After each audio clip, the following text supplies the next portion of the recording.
Hi, and welcome to the Vet Story Podcast. This is the podcast where we talk about the business side of veterinary medicine. You know, the stuff they didn't teach you in school. We focus on what really moves the needle, from metrics, leadership, culture, and the decisions that makes running a practice easier. I'm your host, Reece Generelli. I am a multi-practice site owner and the founder of Innovative Veterinary Management Solutions. My purpose is simple: to help practice owners move from the business operator category to the business owners category. And with that, let's get started. And we are back with another episode of the Vet Story Podcast. I'm joined with Dr. Frank Niles. Frank, do I call you doctor or do I call you Frank? Frank is fine. Frank, awesome. In my mind, doctor is just the work permit, right? Is it It's like having a license to drive a car. You have to have it to do this business. Nice. I met Frank at Vet Partners. He was a keynote speaker at Vet Partners this year, and what a joy it was. But you're even more of a character at the bar. Isn't that right, Frank? Yes, we did. We had some fabulous conversations and talked about dreams and all the rest at the bar, which is generally what bars are good for. Yeah, no. But what everyone does not know is that you have a large and array selection of fantastic and distinct shoes. I do. You know, I grew up in a family, particularly from my mom, who's still around. She's 91. Well, Yeah. Does water aerobics 3 times a week and still has a sizable shoe collection. Anyways, I learned from her. She said one of the first things that you want to do when you meet a person is look at their shoes. That tells a lot about a person. You can be all buttoned up tight with a suit on, but if the shoes are scuffed up, it tells you something. Or if you're wearing tennis shoes, it gives kind of insight into somebody's personality. She's not a psychologist by any means, but very intuitive. You think about it, if the shoes are spit polished, it means somebody's got attention to detail and wants to show up in a particular way. And they're all scuffed up and everything, that might indicate other things. I don't think we need to go too far in the psychoanalytics of this, but yes, I do enjoy shoes. Nice. Because look, honestly, that was the first thing I was like, look at those shoes. Yeah. Patent leather boots with red soles. I mean, come on. Yeah. You know, it's funny though, when I saw them at a store in Lower Manhattan, and I'm like, for some reason, I need those shoes. But I'm like, I don't know if I can pull that off as a 59-year-old guy. And so I asked my daughter, who was 16 or 17. And of course, she's like, Dad, whatever. I'm like, oh, great. So I was giving a keynote speech out in Silicon Valley to a whole bunch of Series A and B folks, as well as venture and private equity people. And it was a big summit out there. I'm like, golly, I'm going to wear these. That is what everybody, I think they remembered my talk, but everything came down to the boots. Yeah. And so after that moment, I'm like, I am so glad that I didn't cave, because you know what I was going to do? I was going to dye the soles black. I'm like, I don't know if I can get away with the kind of this Louis Vuitton vibe on the soles of my shoes, but it worked out well. And it was interesting because one of the comments that I got, you know, it's all well and fun, but it actually means something. One of the gal, I don't remember her name, but 2 had cocktails at a bar afterwards. And she goes, honestly, when you came in, lots of us were super intimidated, which is odd. I'm only 5'6". But, you know, you're coming in with an academic pedigree and, you know, all of that kind of stuff. I'm quite known in this space and write a lot and speak a lot on this. She goes, but when I saw those boots, I'm like, this is a cool dude. This is a normal guy. And so it helped kind of break some of the ice, unbeknownst to me. Interesting. So I think it's just the power of recognizing how we show up and how we look, for better or worse, does leave first impressions. So what I probably heard you say, and this is just me being a goofball, if I rocked up in like a robe and look like a little bit, grab my beard out, look a little bit like Jesus, people can be more intimidated than. There you go. Yes. Actually, I was thinking Gandalf. Like you need one of those pointy hats. Best work. All right, Frank, let's tell the audience a little bit about you, where you came from, how you got here. Give me all that good stuff. I'll try to do it in under 2 minutes, you know, which is kind of impossible. But anyways, I think to kind of understand who I am and how I show up and what I do, I think it's useful to remember or to note that I was kicked out of elementary school as a kid. I went to a private religious school, and I've always been a bit of a curious kid, I think, but at a private school, they would consider that disruptive. And modern education still incentivizes behaviors that don't lead oftentimes to success and innovation, right? It's about conform. Here's a test, learn the answers, and you'll do well. I never was one of those kind of kids. So I was kicked out, went to public school, barely graduated high school. I was an athlete of some note, but I never wanted to go to college. I always wanted to be a paramedic back in the 70s, here in the United States. I know you're from Canada, but there's a show, Emergency 51. It was a Los Angeles County paramedic. That's always what I wanted to do. And one of the themes, certainly of my life, is it's amazing what you can accomplish when you have no idea what it takes. I just, throughout my career, I'm putting quotes around it for the listeners who aren't able to see this, is I've kind of stumbled my way through things, but have been fortunate, always keeping my eyes open for opportunities. So anyway, Is so I that like graduated. what we call wing it, it's fake it until you make it? Is that what it's I called? no, I don't think it's fake it till you make it. It's just, I just assume things are going to work out. Right. And, there's this, when you set an intention on something, and in fact, from a public brand perspective, the very first article I wrote for the Huffington Post was on visualization. And it was one of the most viral. It's still used today across the world by organizations.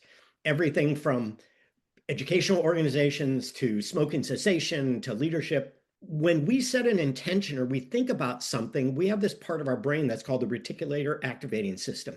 And it all of a sudden makes us aware of things that are available out in the universe that we wouldn't have seen before.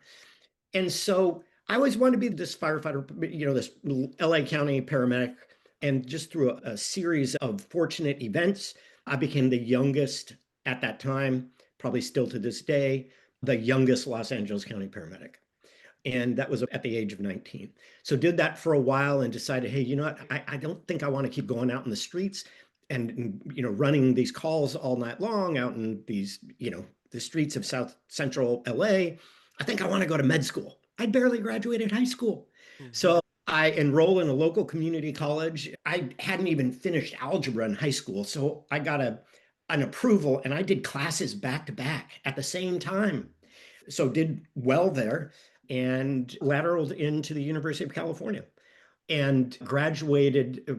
I was a double major, pre-med in those days, and political science. Really, I was interested in the psychology aspect of how people make decisions. And so actually, did really well in undergrad, got accepted to med school, decided not to go to med school, went on kind of a year-long road trip. I was at that time a brand sponsored rock climber. So lived in Thailand for a while, in Europe and all over the world, and decided, you know what, I think I want to study people, not work on people. So I've always been really interested at how emotion and cognition influences how we make decisions. I got accepted to the University of Houston and studied under kind of the leading political psychology scholar in the world. Side note, I'm not interested in politics, but it's just a nice area to study and test hypotheses. Okay. And so I got a tenure track job in Arkansas, which I didn't even know where Arkansas was. Earned tenure, got recruited by Walmart to come and lead a talent team. Along the way, I was writing for the Huffington Post. Ariana Huffington, myself, and other kind of self-help gurus launched the first kind of web-based app on personal development app, and then had an opportunity to step aside and help build a consulting firm. And that's where I got introduced to VetMed. Even though my sister was on faculty and on staff of Colorado State Veterinary Hospital, I was never really involved in it in depth.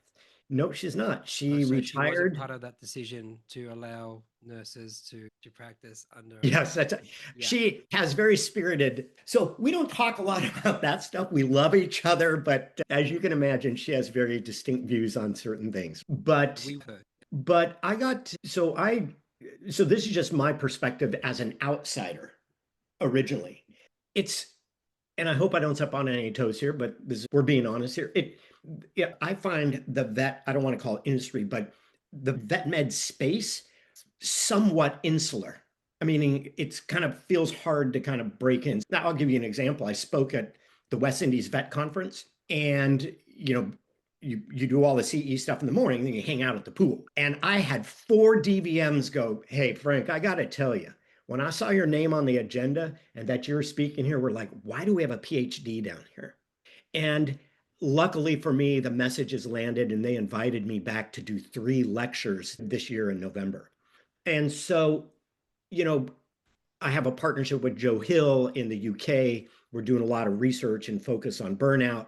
We can talk about that. And so I think one of the reasons why vet med is so interesting to me is probably my background in human med. And there's a lot of challenges that, certainly the space that you play in, business challenges to be addressed, right? I mean, you have through consolidation, but even the smaller and mid-sized practices, what we find is you grow, grow, grow, and then all of a sudden it's like, oh, we need to pay attention to the turnover in our staff, or we need to, we're starting to get some culture creep. And that's kind of where I come in as as an advisor to practice owners and practice leaders is how do you build high performing teams that want to stay and grow and contribute in your practice or in your hospital? Okay. Interesting. Now, you said it's insular.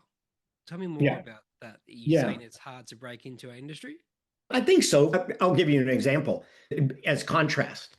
It's super easy to, and I think I understand why, but like when I went to Walmart, incredibly easy to, in a sense, break into retail CPG because those are non-credentialed or, kind of industries. I think in medicine, human medicine as well, I just don't have a lot of experience in human medicine from a service provider perspective, even though I've had a few medical practice clients. When I was talking to my sister, she said, from her perspective, she kind of sees it the same way, is credentials are so important and necessarily important to what you do as vet med professionals that those are really cherished things. And this is just my conjecture. And so you have a human psychologist coming in. Why are you talking to us? It's like you've got to earn a right. And I really honor and appreciate that because the last thing you want are, kind of charlatans coming into your industry that are not part of it. But I'm a reasonably quick learner and understand the lingo. And I've worked with a lot of vets. When I was at the consulting firm, we had 5 or 6 vets. And so I partnered with them and just kind of fell in love with that world. So, Frank, if vet med is so difficult to break in, what would be something that people would look at? I mean, I'll talk from my Yeah. experience. Yeah. I don't have any recognized credentials in vet med, and did I find it difficult? I think so. I know that when I apply for speaking engagements, they always, not always, but many ask, what are your credentials? And I feel that imposter syndrome creeping in Mm. is like, oh, you don't have credentials, so therefore we're not going to choose you, kind of thing. And it's hard to get past that because I think, well, do I need it? How do I show my experience? Do I need an alphabet soup at the end of my name to get recognized? Mm. What's your experience there? What do I have to do, or what does somebody have to do to have some sort of recognition behind them, to be able to say, oh yeah, this person has experience? Like, how do I show that? And is there some tips, tricks that you got to be great public speakers? Yeah. Oh boy, that's a multi-layered question. So I'll take it by layer and hopefully I don't miss one. But if I do, let me know. Credentials generally will let you get your foot in the door, but it's not going to guarantee success because if you can't deliver on it, you just can't. And you asked, how do I, if I don't have a whole bunch of, a whole bunch of letters after my name, how do I get my foot in the door? So in your Is it one of case, those you need to have a job before you need to have yeah, experience before you that's get a right. You got to job? have a job before you get this job. I come from the consulting world and I generally get lumped in with kind of leadership experts, personal development expert. Well, that's a very crowded marketplace. So the question becomes, why Frank Niles and his team and not Deloitte, right? Because everybody knows Deloitte or Boston or KPMG. Okay.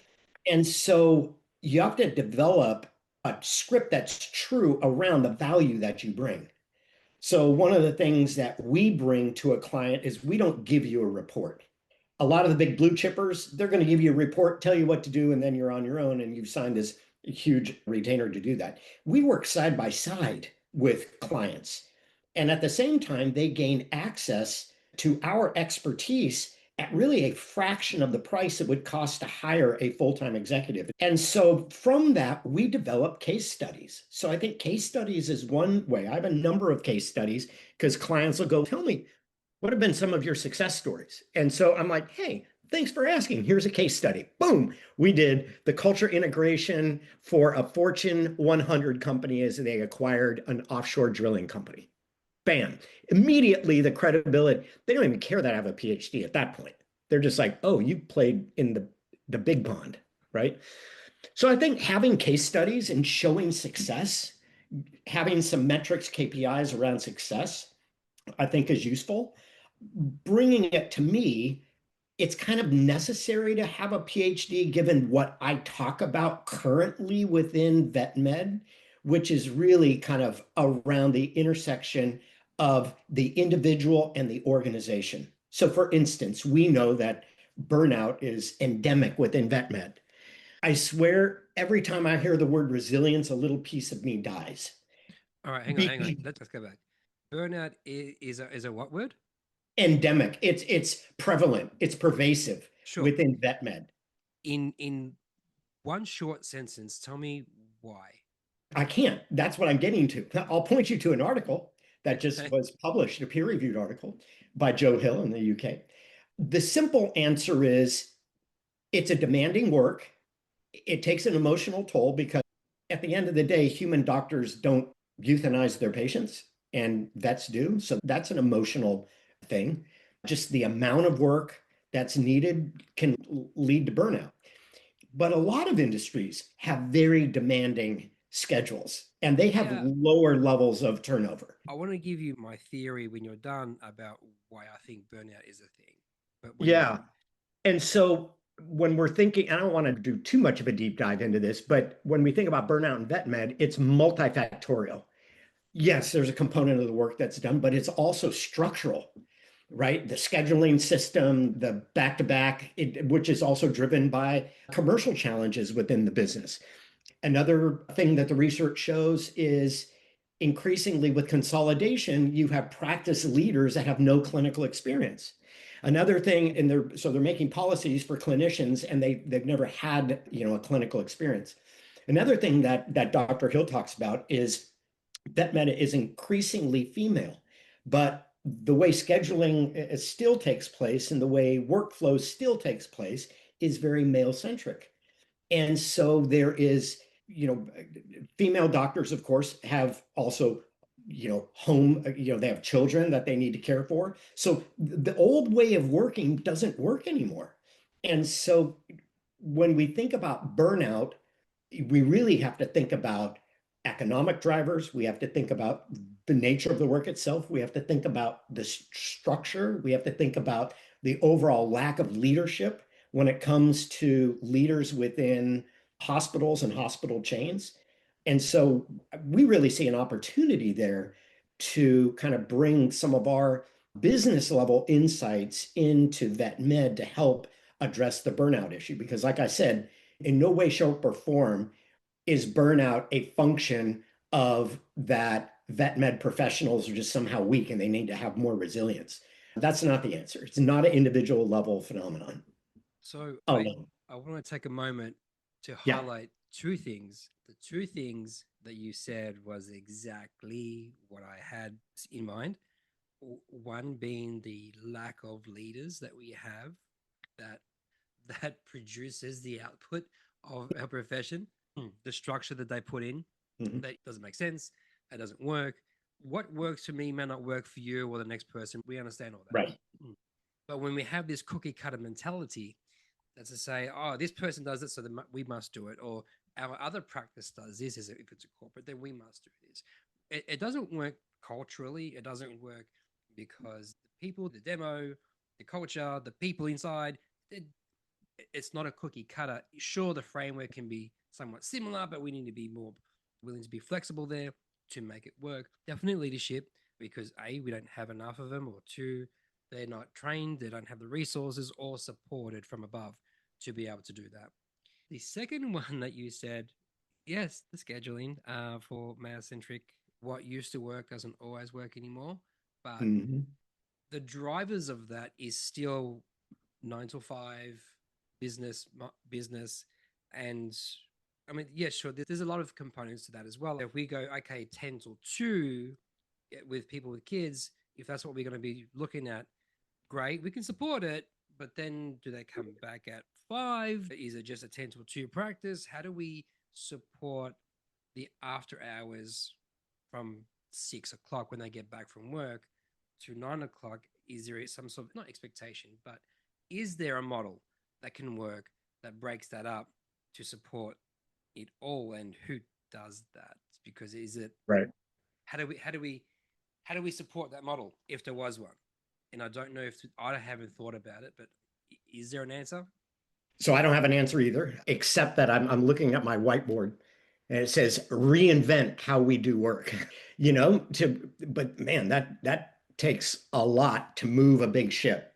But a It does. lot of organizations have accomplished transformation in that world. So I'm kind of in the spare time we have, I'm making a facetious statement there, is that there's a lot of other industries and that have made workforce or what we in the outside world, in the kind of the HR world, we talk about that as ways of working, to re-envision ways of working. And I wonder if we're at an inflection point now that we need to reconsider in vet med our ways of working.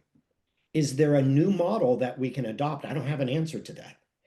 Industries are inherently conservative, and I don't mean that politically. It's just because things have worked really well, let's not disrupt it unless there's a real need to do so. The problem is with that type of thinking is an industry will move along and all of a sudden something will be forced on them. So for instance, in vet med, we know that reoccurring appointments have been shrinking. So there's economic pressures. And so that places a lot of responsibility, and this is leading into kind of the second part of your question about effective public speaking. I've been having conversations with a potential partner who's in vet med here about launching a consumer centric storytelling program because there's really kind of two approaches. Do we see pet parents as customers that have their preferences, or do we see it as we're the experts and we need to tell them this is what they need to do for their pet? I come from retail where the customer is number one. I'm not saying that we need to move in that direction, but I think the more effective frontline vet med professionals can be at telling stories around why they're recommending what they're recommending, that you can increase ticket price. We see an opportunity out there for that. That's one way of kind of re-envisioning, reimagining how we do work. You're asking about public speaking. It's interesting. I have the really good fortune, and I feel very fortunate to have the opportunity to share my message with audiences all over the world. Every continent except Antarctica I have been to. And one of the more frequent questions that I get afterwards is, oh my gosh, how do you become? I would love to become a more effective public speaker. How do you do that? And they oftentimes, my sense is they want, tips and tricks. But just like any practice, whether it's learning guitar, which I tried to in my mid 50s, to bond with my daughter, not wise if you are hyper performance driven. It's hard to learn a new instrument when you're a little. I can see you with a guitar. I can. Yeah, I'm not going to play it for you because it's screechy and I care about you too much. No, but I can actually see you with a guitar. I can visually see you Yeah. with a guitar. Well, thank you. Maybe I'll take that to the next vet partner, put it over my shoulder as a prop. To become an effective public speaker, what I tell everybody is the first place you got to start with asking that question, who am I? What am I scared of? What am I good at? Who am I as a person and who do I want to be?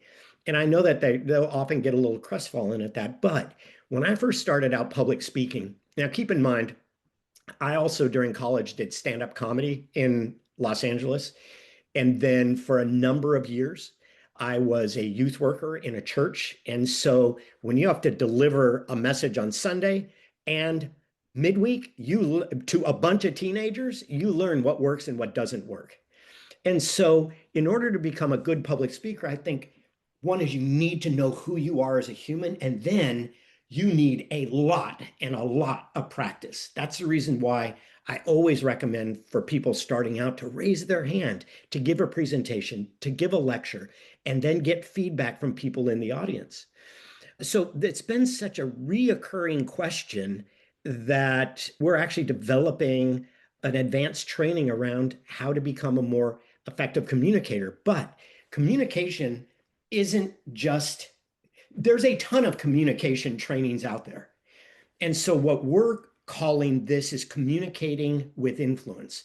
Communication is always about, public communication is always about influencing something, changing, helping the audience change their mind, their behaviors, or whatever. And so every talk that I create, I do so through a 9-step process. I didn't know that, but I reverse engineered it. And it's like, oh my gosh, every single talk follows a very distinctive 9-step process. And it's all about creating AWE in the minds of listeners, connecting the words with our emotions. And at that point, behavior can change. So there's tons of research on what awe is. You know, if you've ever been to the Grand Canyon, you look over the Grand Canyon, you're like, whoa, that changes my view of the world. To be an effective public speaker, in my mind, we have to create talks that challenge commonly held assumptions. Your listeners are getting some peeking behind the veil, as it were, the curtain, is every talk not only, I mean, this has nothing to do with me, just analyzing really good speakers, everybody from Martin Luther King to Simon Sinek, their talks all have an awe element, and awe creates wonder in the minds of an audience that causes them to see the world or a situation in a way they've never thought about before. Again, it's like going to the Grand Canyon. You peer down and you get sick to your stomach because it changes your whole world. I'll give you a real world example of this. I was invited to give a couple of keynote speeches in China before the pandemic. And so my sponsor there was a former US diplomat that ran a food safety institute in China. So he met me in Hong Kong to kind of usher me through the process of going into mainland China, which is quite extensive. Right. And this guy's from Arkansas, and he's as Anglo as you and I are. Well, after getting into China, he's like, hey, are you hungry? Let's go in and grab something to eat. So we sit down at a booth in a Chinese restaurant in mainland China, and this guy immediately switches into flawless Mandarin. I couldn't have been more shocked if a Doberman Pinscher started speaking English than seeing this guy speaking flawless Mandarin. That's an awe moment. So when I'm creating talks, I'm always looking, I always encourage whenever I'm coaching leaders on how to be more effective communicators to influence folks, is you really need to think about what are the assumptions that the audience holds, and then what is my central premise.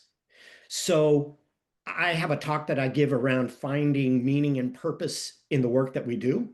And I'll actually be talking about that. I think I talked about that at Vet Partners.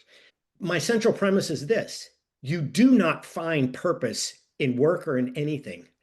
Rather, we create purpose based upon the choices we make daily. That is a complete mind shift for many people because many folks think we have to find our purpose, be it through work, religion, relationships. You're living your purpose every single day. Our purpose is found in the decisions that we make on a daily basis. The question is, are they by default or by design? As you think about being more effective communicators, there is a process, and I've mapped out a 9-step process of how to go from concept to delivery of a talk. That's back to our conversation earlier about advanced versus basic kind of content. It's actually kind of a more advanced kind of methodology because you have to have some experience in public speaking. Otherwise, it wouldn't really resonate, you know? So, So anyways, more to come. for those who don't have extensive public speaking experience, I would like to. I don't know what that looks like. Maybe would I be intimidated? Would I crumble? Would I get stage fright? What would be some things that you would recommend, some exercises or some small level Yeah. experience you think that they should try? Yeah. So, two pieces. One is whenever you think about public speaking, you break it into design and delivery, minimally, design and delivery. So, on the design side, I stumbled into doing this. When I was working in the church, the pastor was very good at providing feedback and mentoring. I tell this story. He invited me to do a retreat, and it was in the hill country in Texas. I was so caught up in my head. This talk has to be perfect. 20 different points, all this kind of stuff. And you could just see he was allowing me to sink myself. It wasn't fatal, but it was painful. And so all the kids had been out on the Guadalupe River in the tubes all day long, and they were hot and sweaty, and they come in, they have dinner, and now it's time for me to give my talk. There was a teenager, a young lady, that literally fell asleep and fell out of her chair on the front row. And so after that, this pastor goes, "So, how do you think that went?" He's like, "Remember the KISS principle when developing a talk. Keep it simple, stupidly." Stupid. Yeah. And that always stuck with me is like, you don't want to over engineer. And so, back to your point, the intimidation, these 8 or 9 steps that I've kind of outlined, I'm just saving people the time and the pain and the suffering that I went through. So you shouldn't be intimidated because it's literally a blueprint for how to develop a compelling talk. There's a lot of different ways in which you can, I mean, Toastmasters will teach you how to do it, but uh, where I think my methodology differs from anything else out there, and I'm not selling you on it, is the central role that awe and wonder play in it. So people leave and they're like, I want more of that. And I want to make some change in my life because when I do that change, this is what's going to happen. Then back to the stage fright. That's the delivery side. So I coach a lot of leaders on how to manage their nerves. Okay. There's a ton of different techniques. I'll just run through some. Sure. Is know how caffeine affects you or any kind of drugs that, prescriptions that you take. I know that caffeine, I'll just give you my own personal experience. I love coffee, but if I have too much coffee before a keynote, meaning in front of a big audience, that can create some jitters in me. It's not like I'm freaking out or anything, Yeah. but that's one of the reasons why knowing this is just basic stagecraft. Am I going to have a lavalier or do I have to hold a stick mic? If I have to hold a stick mic, I have to be very conscious of limiting caffeine because I'll start shaking. And you'll notice my hand on the front row, and there will be, what is happening with this guy? The other thing that I always recommend is visit the venue first. So you're not, so when I was at Vet Partners, I know it wasn't a big stage or anything like that, but I still went into the room beforehand while they were setting up just to get a feel of what that environment's like so it doesn't take you by complete surprise the first time you walk up on stage. Another thing is, what is your preferred speaking style? Do you like being behind a lectern? I highly advise not to because the lectern creates a barrier between you and the audience. And certainly for somebody of my stature at 5'6", that really is a barrier. That's right. I But mean, just, I didn't want to make any jokes about it. I wanted to let you do it. yeah, that's right. Has that ever stood in the way of what I do in life? It just hasn't, right? Because I'm kind of a larger than life guy. And so I recognize that. And so, I tend to be on the ground level.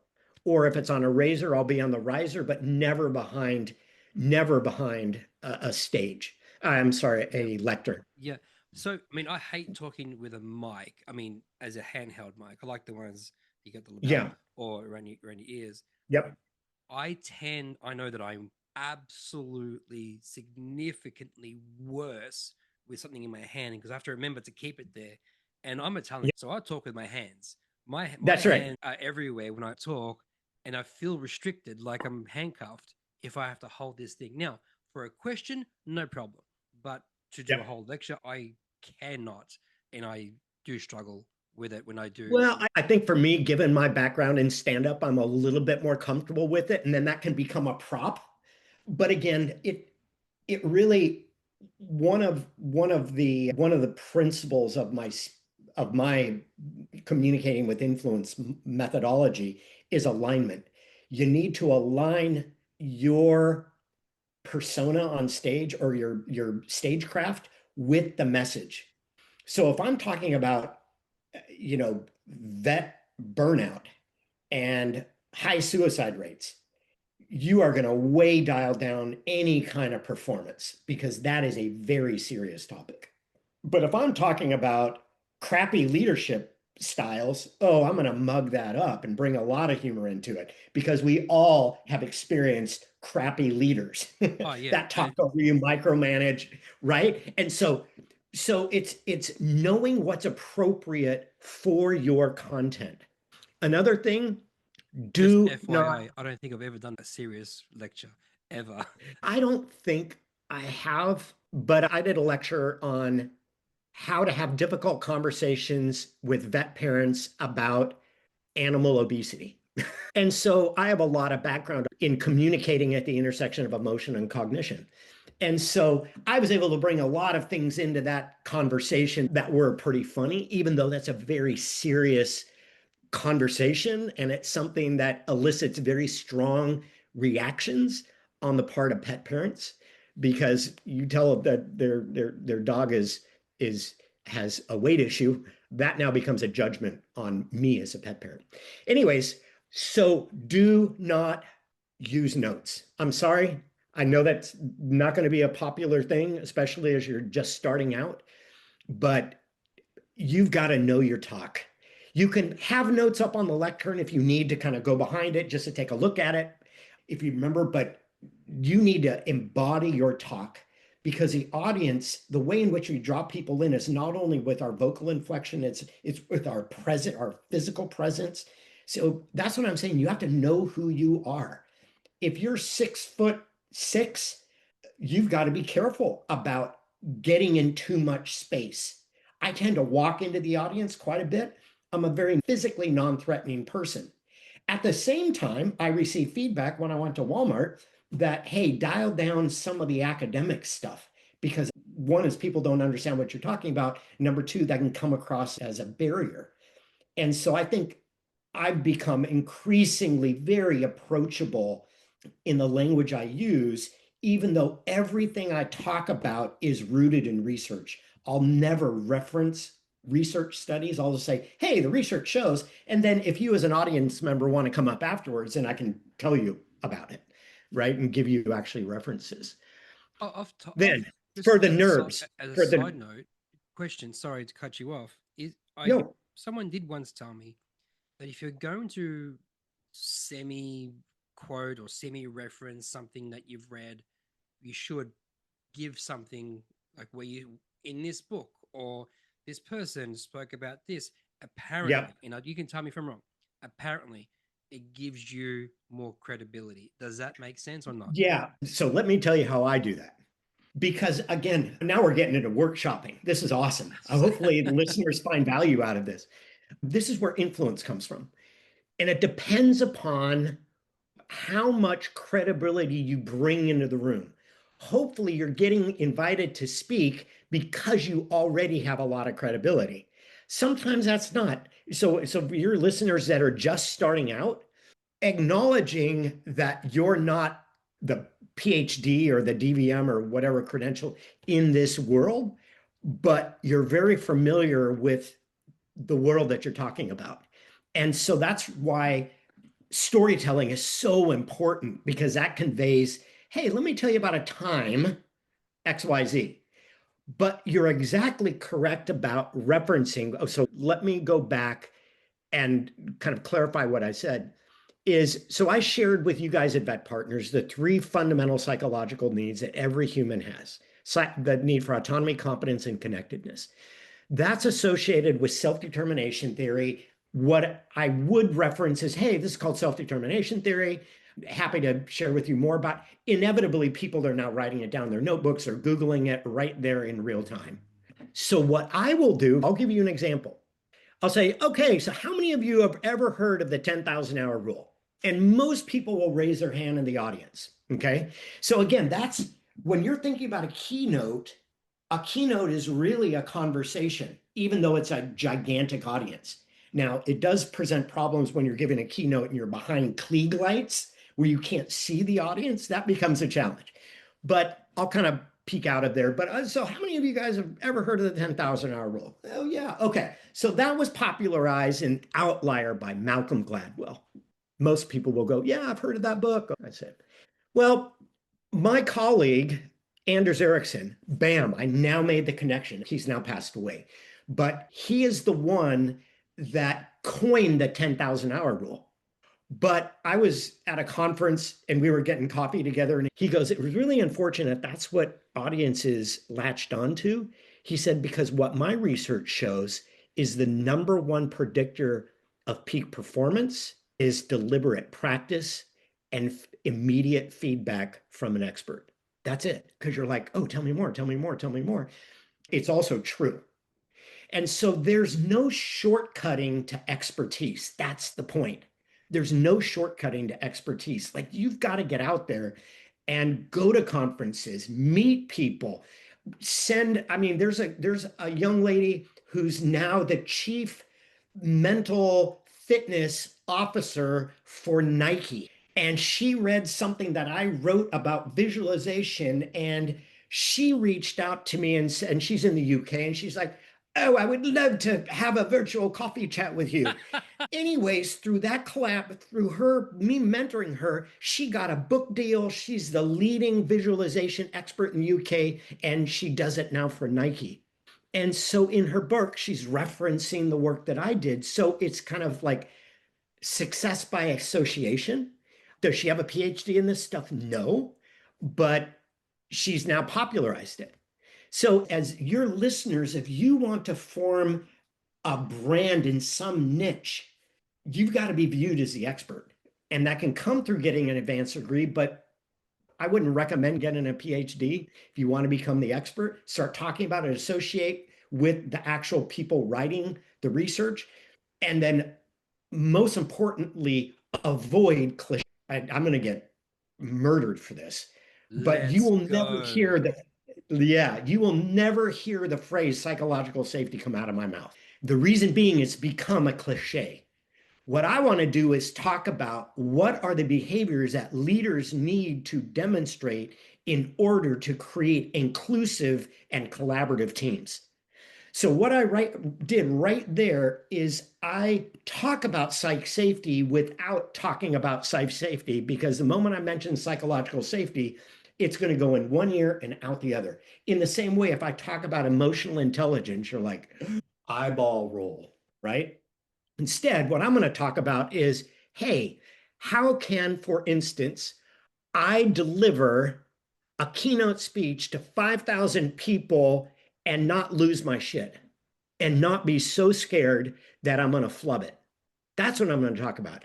That's called emotional management or self-regulation. But if I talked about it as EQ, people would just, oh, I've heard this EQ stuff before. So when you're thinking about managing your emotions before getting on stage, it's okay to have upregulation. That's what we call it. You're going to be a little bit upregulated. But there's some really useful and time-proven techniques. One is box breathing, 4 seconds in, 4 seconds out, just to downregulate your nervous system. Right? During a significant pause in a point you're trying to make. That's correct. But I would do it before you get up on stage. The other thing that I do is, unless it's really an exclusive performance kind of situation where you're in the wings, my experience when I'm in the wings, I mean, I've got to do a lot of self-talk, because sitting in the wings with all the bright lights on, it's really easy to get into your head. But what I like to do is meet people beforehand. So I'll go, hey, Riz, how you doing? I haven't seen you in a while. And all of a sudden that human connection helps me manage my emotions before I get on stage. The other thing, so I'm just giving kind of a laundry list in no particular order. But what I also, one of the things I coach leaders on is how to visualize your performance. There, and I can send you one of my original Huffington Post articles on that. You can link it to this episode if you'd like. Is there's tons of not only research-based evidence, but we just know everybody from Michael Jordan to tennis player, everybody usually, every athlete uses performance visualization. But what I do is I describe two types of visualization. There's outcome visualization and process visualization. Outcome is, hey, I want to run a marathon and I'm going to envision what it's like to cross the finish line. But process visualization looks at what are the different stages that I need to pass before I get to the finish line. So I envision, passing mile 6.5, which is a 10K. I've been there. I can do that. And then half marathon and then three-quarters marathon. But then I also teach folks on how to envision hitting the wall. Because what happens if you know what the wall is in running, where your legs just stop wanting to work? How are you going to address that experience and move on? So, from a public speaking perspective, how are you going to handle forgetting one of your main points? It happens to the best of us. So visualize yourself flubbing up a little bit. How do you handle that? Or visualize yourself. What happens if people start walking out of the room because you don't know why they're doing that? First time I was like, oh, why are they leaving? Why is Yeah, that person leaving? and then all of a sudden you're going into this narrative in your mind and you have no idea that that person's maybe leaving the room because they just got a text from their husband or wife that their kid is sick and they're needing to go to the doctor. But we start spinning up all of these crazy stories in our Yes. mind, just like Yes. everything else in That life, threw me the right? first time. I was like, oh, am I boring? I'm looking around the room to see who else is moving at the same time. And That's right. I remember in that moment, get back on track, get back on track.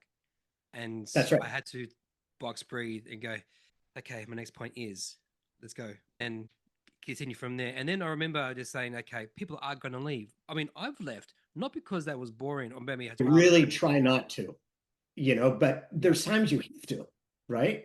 Yeah. And so, visualizing success, but also visualizing those moments where there might not be success, traditional in that sense. And then one of the other things that I try to do, and I just heard an interview with what's his name? James Hetfield, who's a lead singer of Metallica. He was asked this same question. And you wouldn't imagine that somebody like him would get nervous, right? I mean, because he's in it. Yeah. But I do this as well as I'll key in on one or two people that really seem to be resonating. He said that's what he does when he's on stage. And so even at Vet Partners, there was a couple of people that I met the night before, probably at the bar, and we had a really good conversation. They seemed really interested in the work that I do. And once we got into it, once I was into my talk, I could see the woman kind of like really resonating, getting into it. And so I would key in on her. Now, the watch out is this: don't neglect the rest of the audience for one or two people. It's just anchor at time, come back to your present moment by anchoring on them. The other little tip and trick is, and this is what I got received feedback about this, is we tend to over index on our handed side. I'm right-handed. So there is a natural tendency to focus a lot of your attention on the right side of the audience. So it's really important to make sure you don't neglect the left side, the non-handed side of the audience. Walking back and forth is appropriate, but I highly recommend watching yourself on a videotape, having somebody videotape you, because you're going to see all kinds of quirks that you do, I'm Yeah. sure. I think the one that I got pulled up on was when I walked into the audience, I tend to walk back to the stage or the front area, but my back is towards the people at the back. So instead Yep. of walking backwards, and I got put up on that the first time, and I had to just remember like, this is theater. Theater, you don't turn your back to the audience. And I That's had right. to remember that. I just forgot in that moment. But now, this is Yep. theater. Let's just do theater rules. No, and I love that you're bringing that up because it is theater. 100%. And there's nothing wrong with that. As long as you're using the performance to drive home an authentic message, your message, right? And that it's not manipulative, none of that kind of hoopla. Okay. So just assuming that you're there for good intentions, effective communication not only connects with the head, but it connects with the heart. And so, I talk about that emotion is the engine of peak performance. It just is. We don't think our way to high performance, we feel our way. And so, if I can activate something in your emotional state that makes you want to act on what we're talking about, then that's the win, right? So, when I developed a whole training when I was internal at Walmart, but it was kind of based upon my IP and thought leadership that I brought there, but it was called Lead from the Heart. And I start with the simple premise is we work with our heads, but we lead with our hearts. And at that point, it's like people are like, what does he mean by that? And so I use a lot of examples is you're married or you have a partner. You don't wake up in the morning going, okay, I must remind myself, I love my wife, I love my partner, I love my husband. We feel our way through that. And so the very best leaders, they're super wicked smart, but they connect with their team members on a human level. And so the whole training was around how do you stay fully present in the moment? How do you manage your emotions? What are the triggers that are going to make you flip your switch, all that kind of stuff. And it's when we communicate, it's not only about information transfer, it's about creating a positive emotional state in the listeners. Otherwise, we could just listen to automated AI voices all the time and just encode. In my previous life, I was a researcher PhD. You'd get criticized if you used a color in a manuscript. Oh, we don't need no colors in manuscripts. It's black and white. Words is all that matters, right?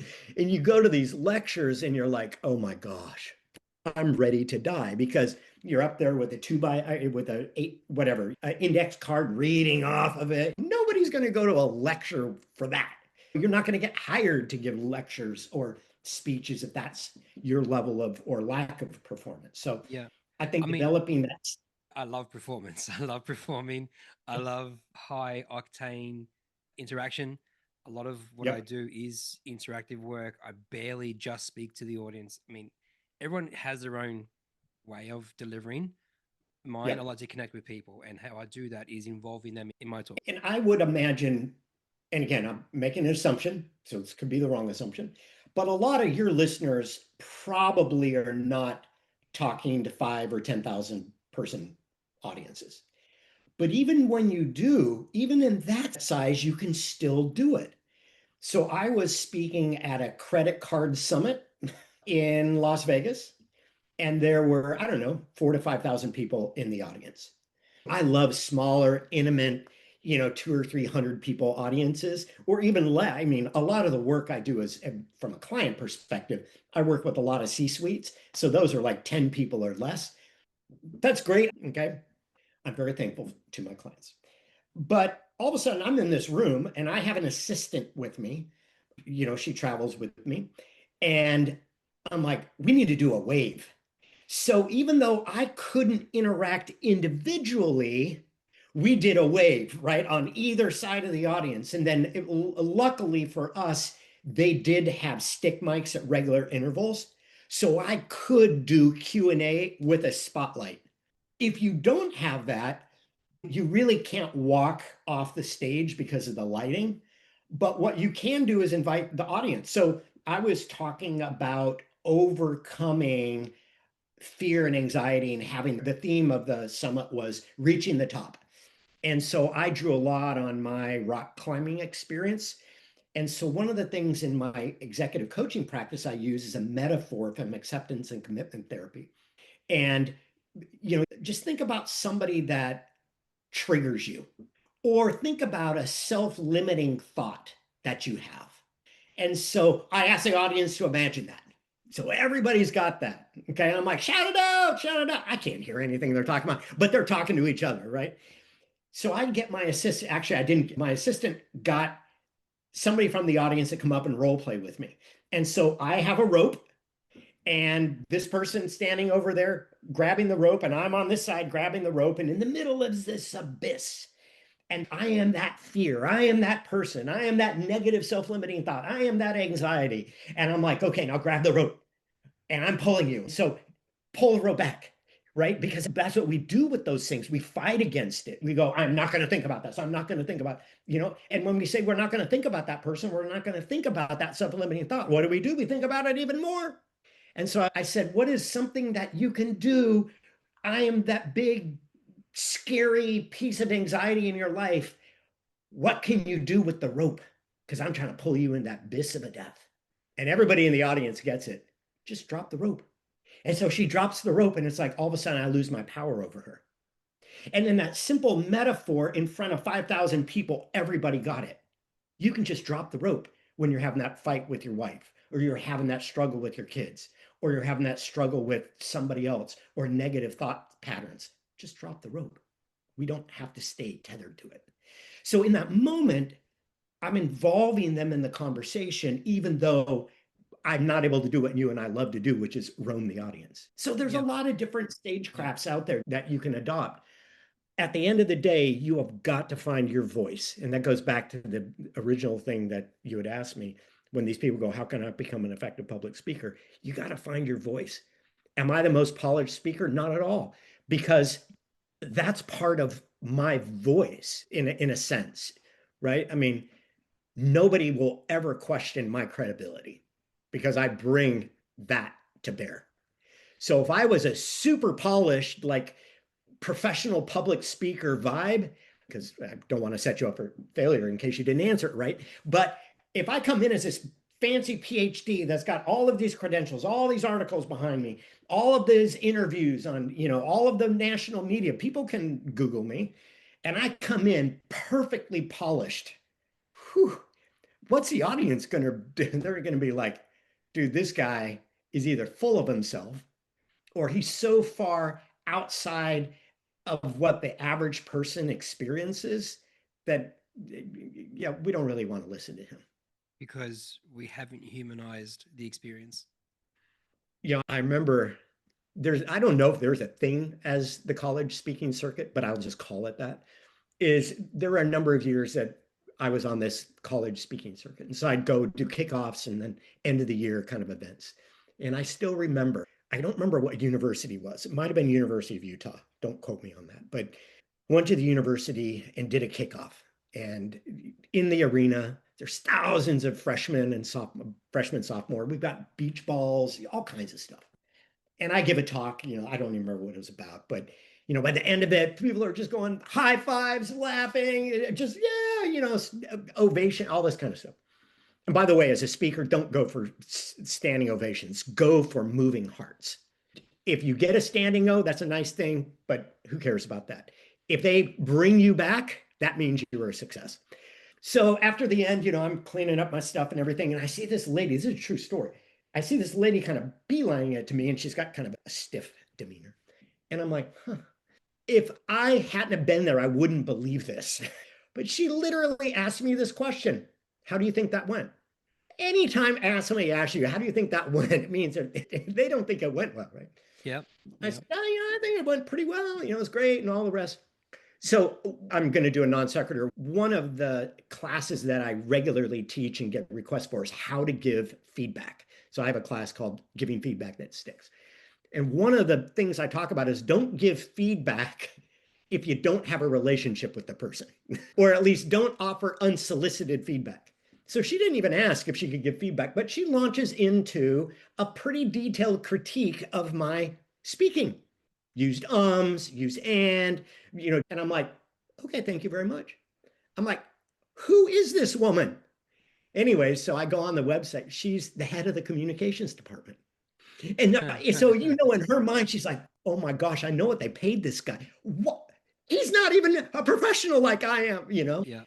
And so to your listeners, finding your voice If you're a really polished, kind of salesy guy and that's part of your brand, then do that. If I showed up like that, you'd be like going, who is Frank Knox? That's weird. I've heard him speak before. That's not him. And so, like, I'm a very relational guy. I'm just not, but there's still videos of me on YouTube. I've tried to remove of early speaking events where I am just awful. I'm so scripted because I didn't know who I am, or I hadn't found my voice. Yeah. Got it. So raise your hand, go give speeches, go give talks, start on a small stage. It's better to fail there than on a big stage, and just have fun with it. It's enjoyable. Join Toastmasters. You got some nice. Even your local communities as well. Local That's VMAs. right. Raise your hand, whatever industry you're in. Just go, hey, yeah, I'll sign up. In your work, raise your hand to give a presentation. Yeah, because being an effective, whether for better or worse, being an effective public speaker is one of the most important ways to gain influence within an industry. Absolutely. Frank, what a conversation to have. This has been good. This has been really insightful. I mean, I learned something as well. The emotional, the EQ part actually got me. As well did the standing ovation. That was always something that I strived for because that's how I thought I did well, is trying to get one. I think I got one out of default because it's the end of the conference. So yeah, they're like, you're out of here. I don't know if it was for me or it was because of the conference, but that was something that I always wanted to do. This was a fantastic topic. Thank you so much for joining me today. Where can people find you, buddy? LinkedIn, easy to find, Dr. Frank Niles, and frankniles.com, with a pivot in kind of the business model that it's being updated. We're changing some things around, but you can still find me there. My bio is there, and pretty active blog. I have a number of folks who write for me. So not only for myself, I don't only just post stuff that I've written. We'll put it all in the show notes as well, just so people. Yeah, you can put that in the show notes. I'm just Google me. It's easy to find me. Awesome. Wonderful. Thanks so much for joining me today. No, thanks. We will see you absolutely around the traps anyway. But man, thank you so much. This has been really cool. Thank you so much. Really enjoyed the conversation. Thanks for inviting me on, and look forward to the next time. Thank you. Thanks, Frank. Okay, bye now.